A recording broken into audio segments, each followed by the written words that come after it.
This is a 2024 GMC Terrain SLT. And as of right now, it is currently my loaner car as Stardust is getting repaired.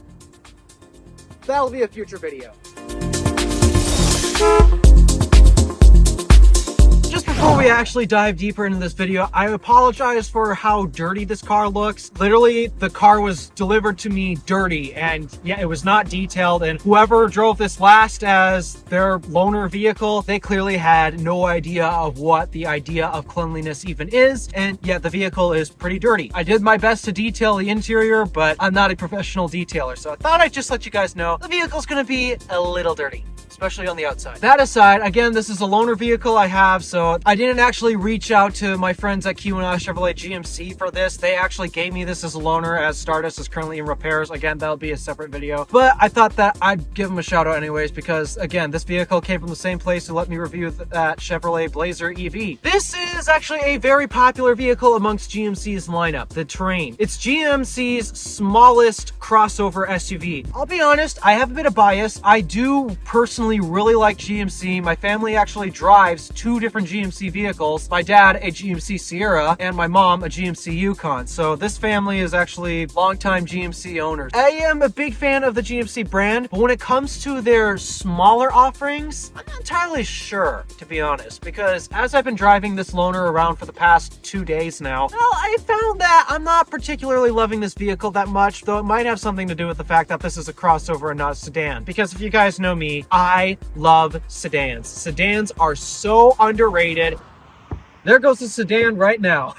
But despite that, I am already coming into this video with a slight negative attitude just because I'm not a fan of crossovers and SUVs, and I am not happy that at the moment I have to daily drive a crossover just because sadly Stardust is having a wiring harness issue. So again, separate video, watch that later on. I have not really been enjoying driving this because I do not like driving SUVs. I'm okay doing it if I not like doing it for a long period of time. Again, I have a bit of a negative bias going into this, but let's actually take a deeper look and take an actual real tour and see what is going on in this vehicle. So without further ado, let's cue the spec dump and then I'll take you to the front where we'll give you a tour of the vehicle and then take it on a test drive. Now I can take it on my test loop because guess what? This is being loaned to me, and they said treat it like I treat my own car. All right, spec dump, here we go. I made a humongous mistake while filming the majority of this vehicle. Again, I record these spec dumps actually after I film the whole vehicle, and that's usually because I don't have time to actually research exactly all of these specs before I get the vehicle in hand. So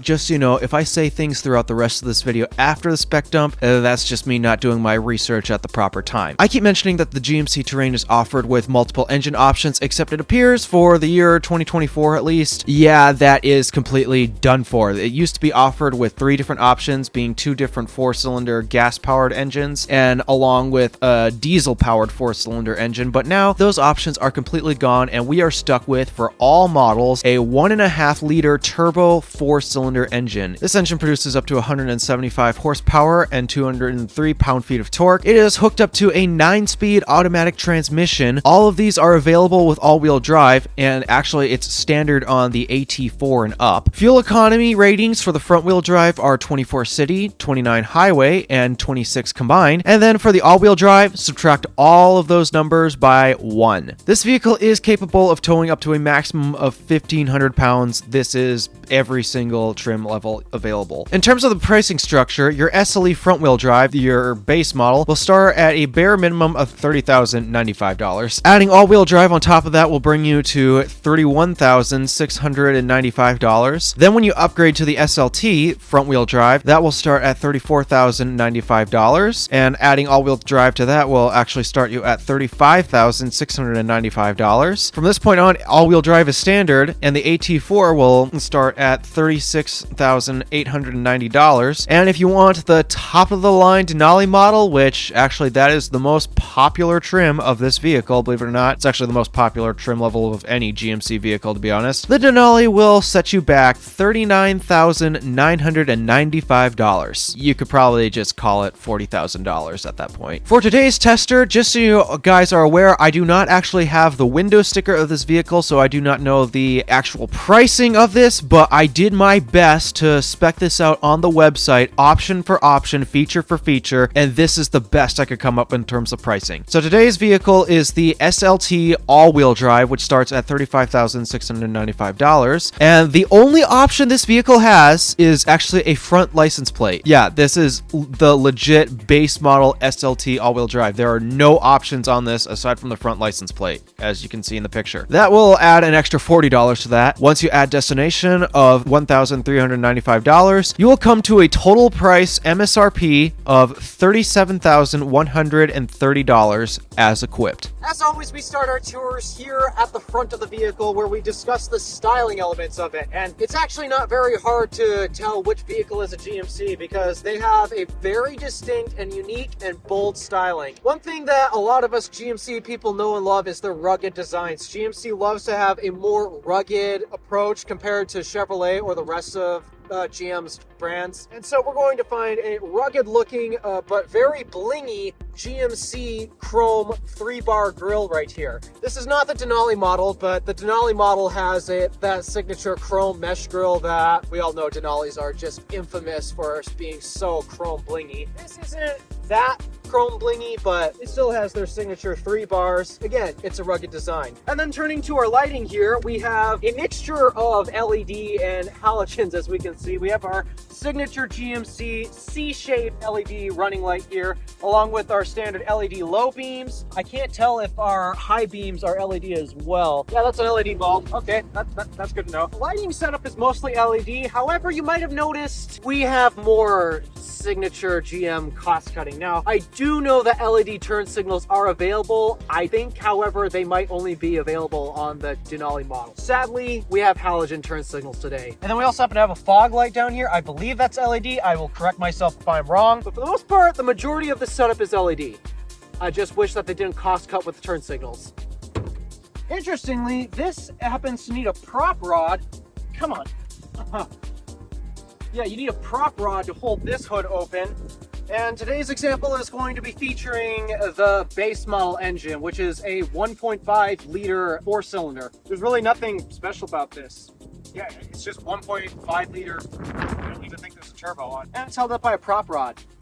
I mean, this is technically GMC's cheapest vehicle, so what can you expect? Coming to the wheels, I don't care about the wheels. I don't know why basically every reviewer has to come toward the wheels. I only come to them if there's quirks to discuss, but I don't see any quirks. It's just standard GMC wheels to me. So moving on to the mirrors, LED turn signals, check. Blind spot monitoring, no check. And it appears that we basically have no other features with this mirror. It's just a mirror. I believe there's an optional 360 camera system that's available on the Denali model. And if this were the Denali model, it'd probably be found here on the mirror housing, but not here. And why am I doing the tour on the driver's side of the vehicle? It's because thank goodness GMC got this right. Fuel door is on the driver's side. Now you might be looking at this and thinking, why is this fuel door so enormous for your standard gas fuel hole here? It's actually because this vehicle is offered with a diesel. At least I don't know if it's offered with a diesel today, but I do know when this vehicle launched, it was also offered with a diesel engine option. And so that meant right beside your gas port here,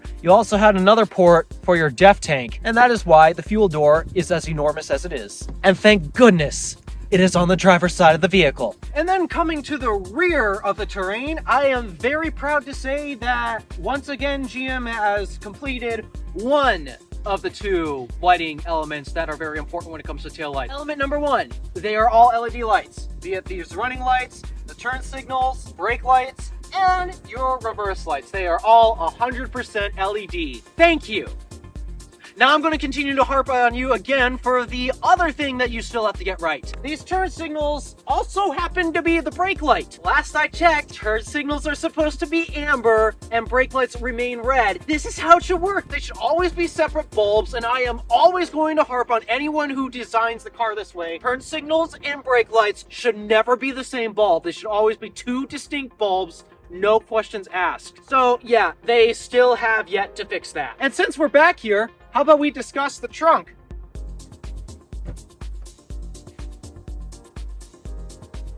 Yeah, it has a hands-free liftgate option. I'd say for the most part, the trunk actually is pretty darn good. Not only does it happen to have the same aerial space as a typical sedan trunk, but this time, because it doesn't have that very dramatically sloped roof like you see with so many crossovers and SUVs today, this time, there's actual Z height. As you might have noticed, I'm actually up in here just fine. Here's as far back as I can get, well, I can still basically get my head up vertical. I was actually asked by one of my podcast mates that while I had this on test, actually, well, do some grocery shopping tests or like measure the actual storage of the trunk. Well, because I don't do the grocery shopping at home and I don't really know what else to put back here, the only way I can measure a trunk is literally just by putting myself in the trunk and use me for scale. Now, you shouldn't worry too much because the thing is, I have not grown a single inch in 7 years. So that means I'm probably going to be stuck at 5'8" for the rest of my life. There we go. I'm your scale for the trunk. So okay, the trunk size is actually pretty decent back here, but we also happen to have a second row that can fold forward. Now you could go to the back seats and use these standard levers on the seats to fold it forward. What if you don't want to reach that far? Well, guess what? GMC's got you covered. They got a couple handles right here that do the exact same thing. The floor's not entirely flat, but it's close enough. And then another unique thing about this trunk that I should probably mention, you think that you can only get as far forward as the backs of the driver and front passenger seat? Oh no, watch this.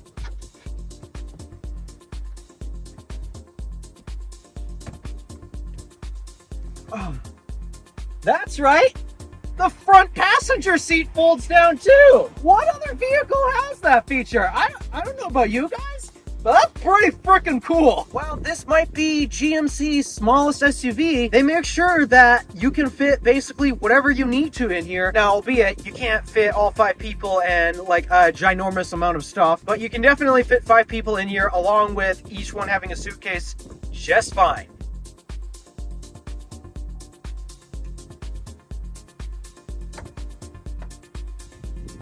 All right, that's pretty much everything on the outside. So now we're going to get inside, but first, you know what happens when I start these reviews. We gotta talk about the key. This is GMC's key, and honestly, I actually really like the feel of this. Sure, the buttons are rubbery, but I actually love the soft feeling of pushing these buttons rather than pushing the very hard buttons on my Buick LaCrosse's key, for example. So I actually love the soft design of this, and I really like the spacing of the buttons. Genuinely, I actually really like this GMC key fob.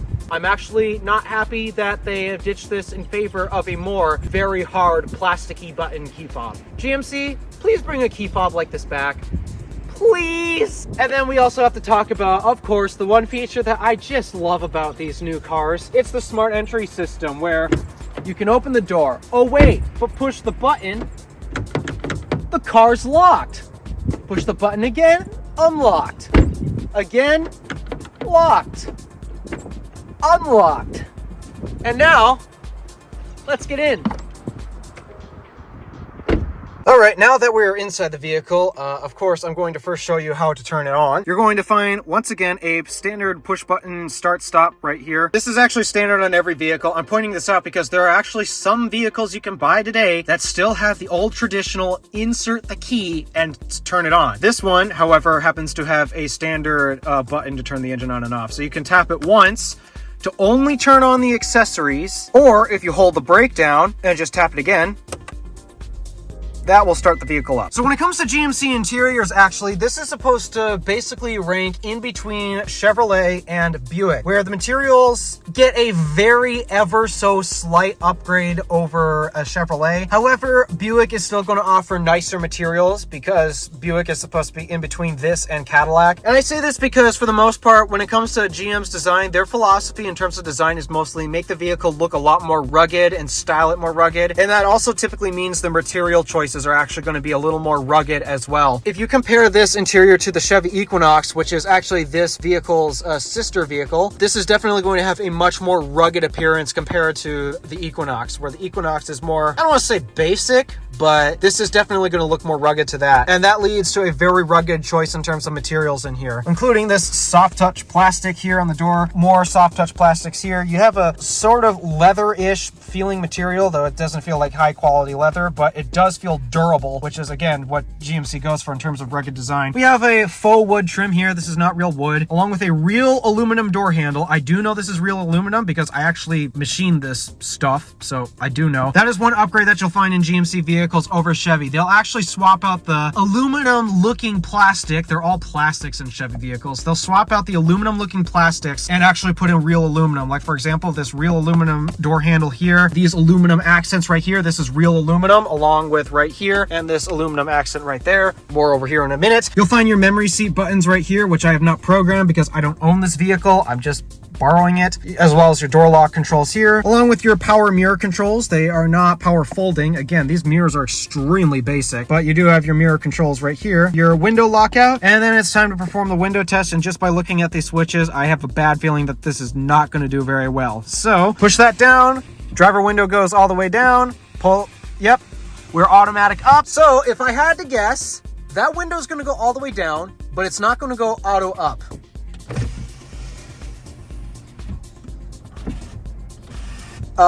Yep, I was right. So what about the rear windows?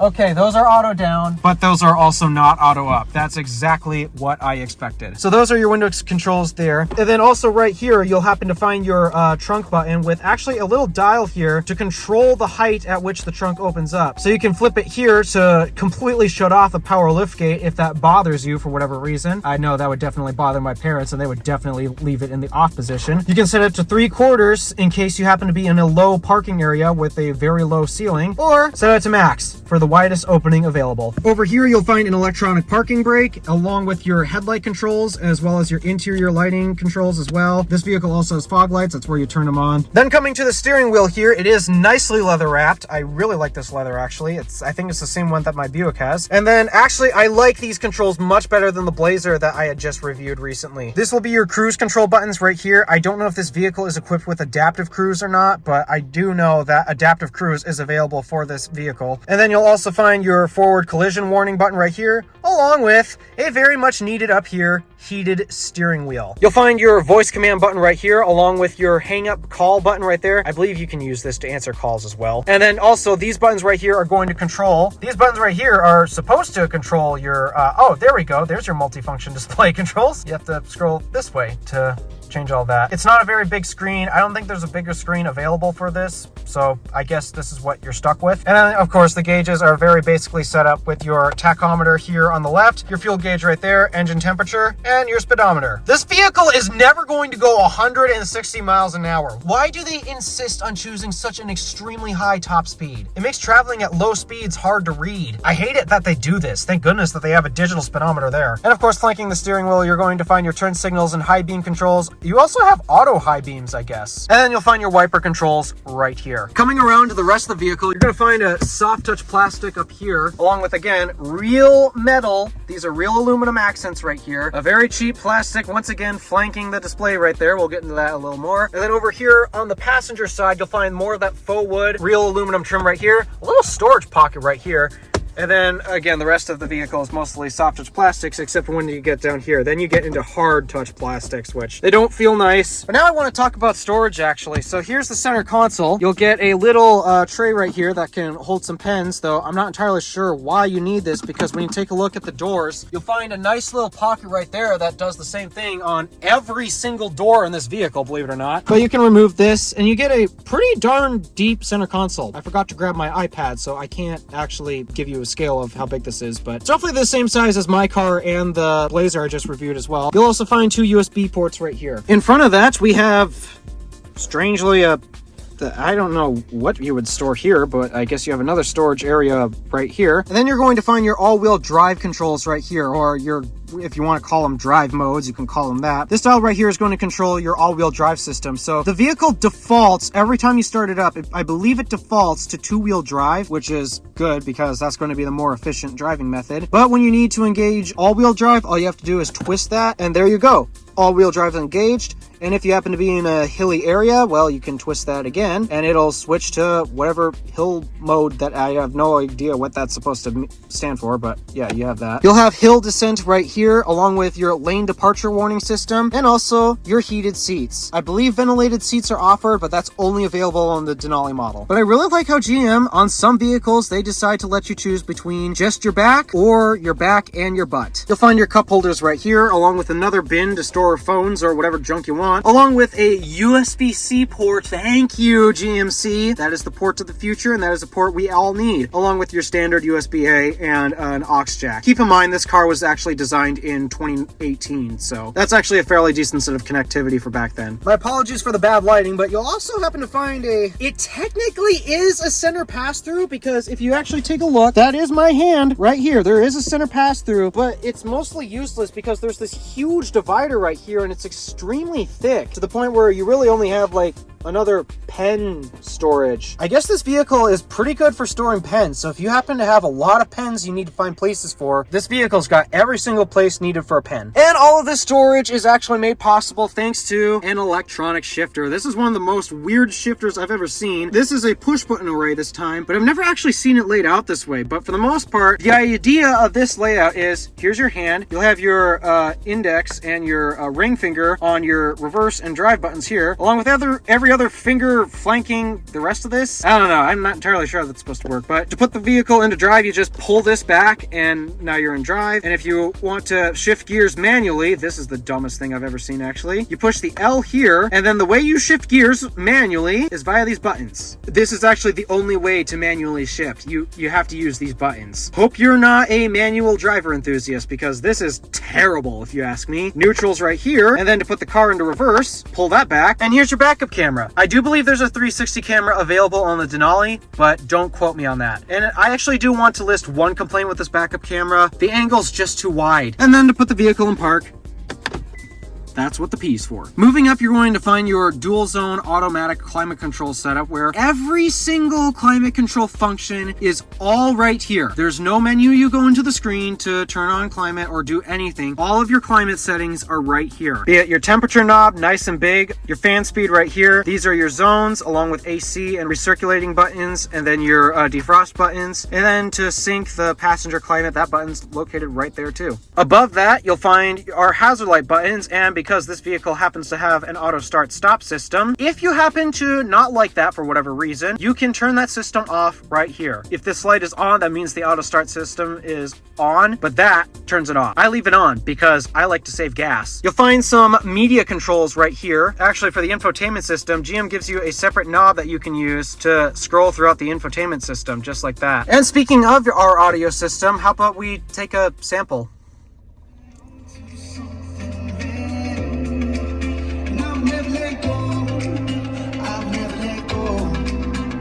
We are breaking all the rules, now it's uncontrollable, and I hope that it will never end. Colors of the world dripping out the spoiler, let the others know we are a masterpiece in the making.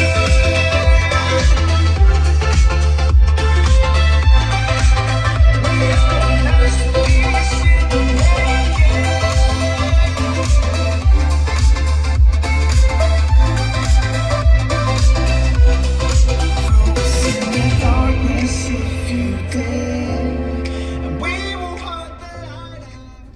So if I had to guess, this is actually the bass sound system, because if this had the Bose audio system, typically the speakers would be labeled as having such. And also, yeah, this was definitely a bass sound system. It's not bad, but if you're an audiophile, you probably might want to upgrade to the Bose. And me being an audiophile, yeah, I'd prefer having the Bose sound system. But again, I'm an audiophile. I care about sound. If you're not, this sound system's actually just fine. And now I guess that brings us to our infotainment system. The system you'll find featured here is GMC's IntelliLink version 3. You'll also find some notifications right here and some other details like the time and the temperature, along with your phone details right there.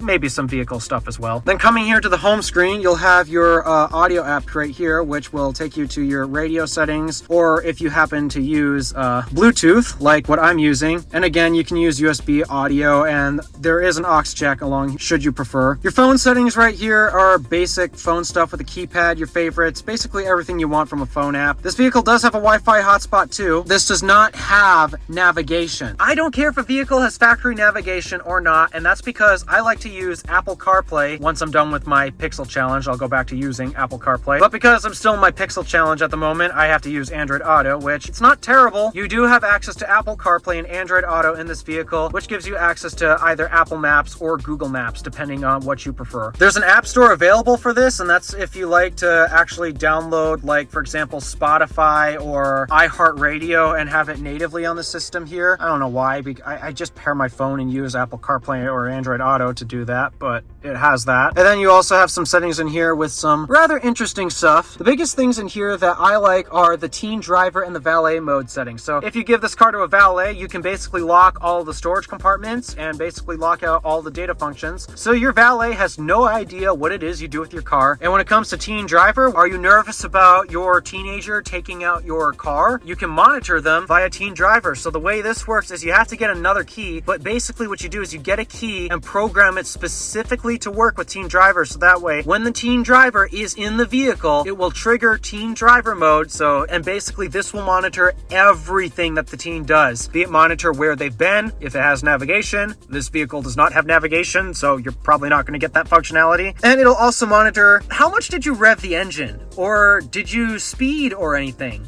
So yeah, this vehicle will keep track of that stuff. And that's pretty much going to conclude everything in the system. It is extremely basic. I think that's fine. As long as I have Apple CarPlay or Android Auto, I am all good to go. Moving up here, sorry that it's getting darker, but I literally have no other time to do it without it raining outside them right now. But moving up here, we're going to find your standard mirror right here. There's no camera mirror or anything special like that. It's just a basic mirror. You'll also find your signature GM OnStar buttons right here. Every GM vehicle has this, along with an airbag indicator. Your cabin illumination here is LED, which is nice. You'll actually find a turn on all the lights button right there. And then this will disable turning the lights on when you open the doors. You'll find HomeLink universal remotes right here, and then also sunglasses holder. All right, now I switched the light on so you guys can actually see what's going on in here. In terms of the glove box, it is dampened, not lined with felt. And then again, you also have a little shelf right here to store another cell phone should you prefer. Will it fit my Pixel 6?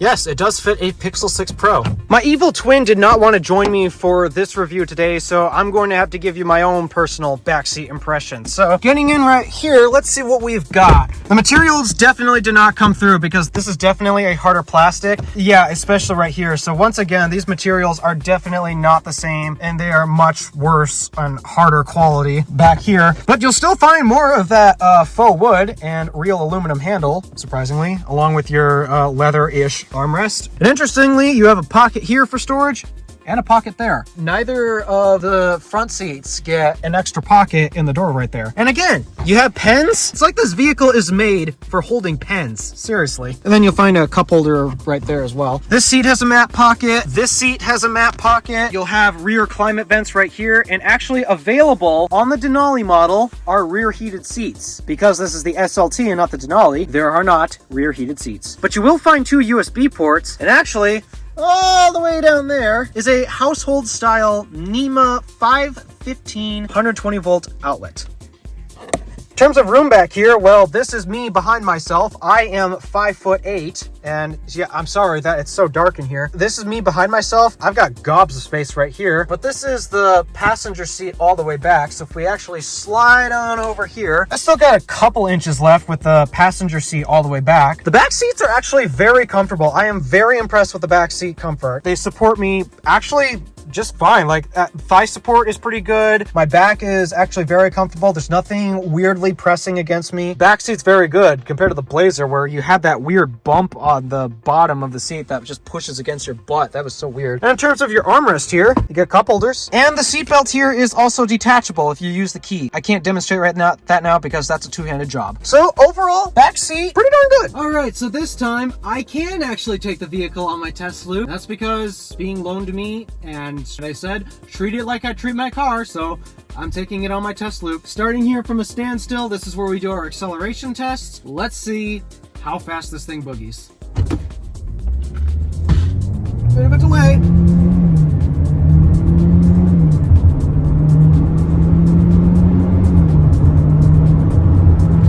Oh, that's 60, dang. This thing does not like to get up to speed. That's a lot slower. And I'm not entirely sure if that's because of the tiny engine. Again, it's a 1.5 liter 4-cylinder engine. It's a very small engine. Great for efficiency, but not great when it comes to getting up to speed and acceleration. All right, and now it's time for the braking test, because this is a new test I'm going to do. Braking now. Ooh. That activated the ABS. I actually think that the Blazer EV that I drove, which is a heavier vehicle and bigger vehicle, by the way, that actually stopped faster. That's a bit of a surprise. This is a smaller, lighter vehicle, but I actually think this slowed down slower. And then let's see how we do when it comes to speeding up when we're already moving, because that was a 0 to 60. How do we add power while we're moving? Wow, this thing will boogie. It's actually faster when it comes to going for lower gears. There's a 9-speed automatic transmission. There are 9 different gears in here. The decision of which gear to pick is actually a bit harder because you have more choices. I'm actually impressed with how this thing actually got up to speed from, well, mid-gear essentially. So it picks up fine, but the initial acceleration is slow. And also, this thing really wanted to get high into that rev range. And I assume it's just because the engine size is so small that it needs to rev up so high to build all of that power. This actually does get up and go faster than Stardust, my Buick LaCrosse. And that's because I think my car is, for one, it's bigger than this in terms of length, but also it has a high voltage battery in it, which is really weighing the vehicle down. So I think this vehicle being lighter is what allows it better acceleration. I'm going to use this intersection right here to actually test that. How does this handle the auto start stop system? Okay, now to engage. It delayed it. It actually engaged slightly slower than Stardust. Stardust is very quick to disengage it. And for re-engagement, I didn't even know it re-engaged. That was pretty darn good. And this section of road right here is right where we get to the very twisty and turny. So this is where we're going to test out this vehicle's handling performance. I really wish I could have taken that Blazer EV on this loop, but they just would not let me. So of course, gotta slow down for this corner because this is a little sharper than, like, ooh, I only had to slow down by 5 miles an hour. That's interesting. Wow, this thing leans though. And it doesn't help because the center of gravity in this is higher than the Blazer. We are going full send down this twisty turny road.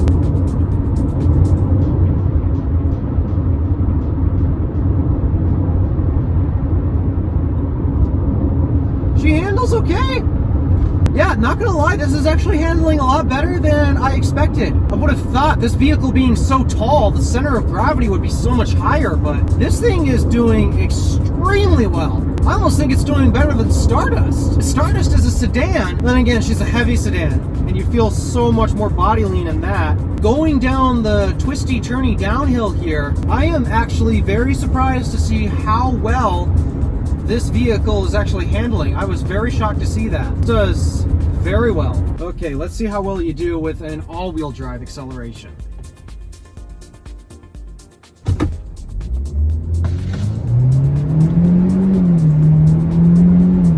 Dang! Slightly better, but not that much. Not really that big of a difference. And this time it actually was affected by the auto start stop system. But dang, this engine really wants to get high on that rev range for power. It must be because it's so small. That actually kind of worries me from a reliability standpoint because I actually don't know where redline is in this vehicle. Redline is not displayed on the tachometer here. I am actually a bit concerned for reliability engine-wise because if the engine really has to get that high up, find its power, that is something that actually does concern me in the long run.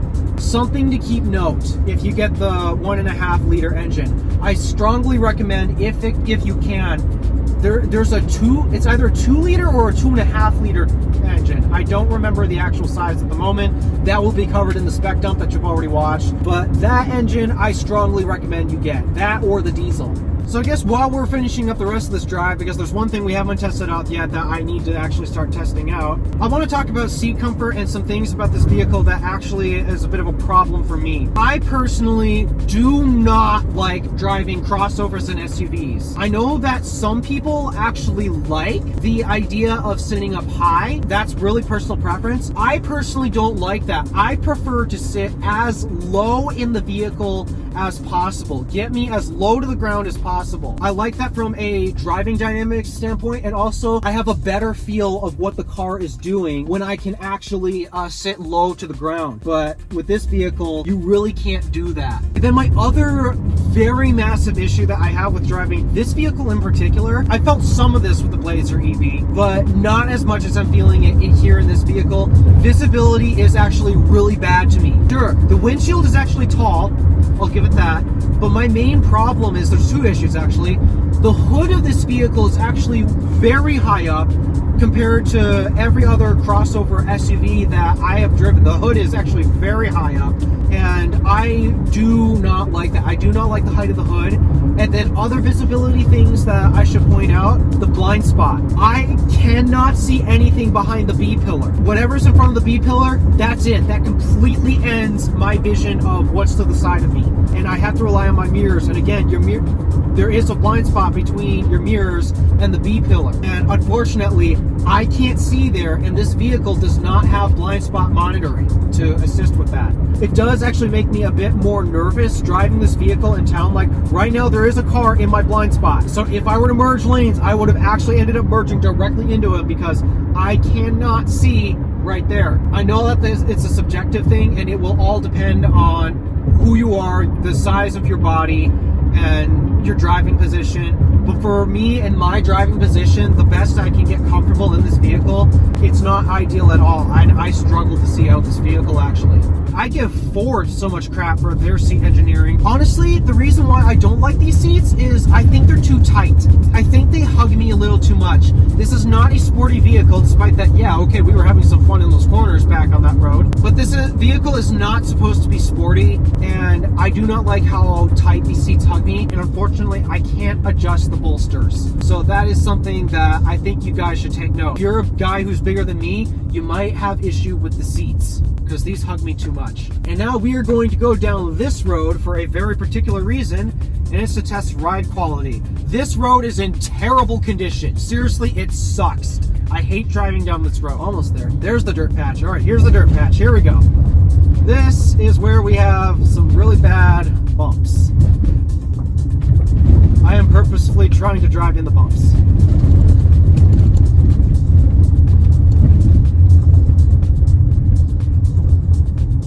Okay.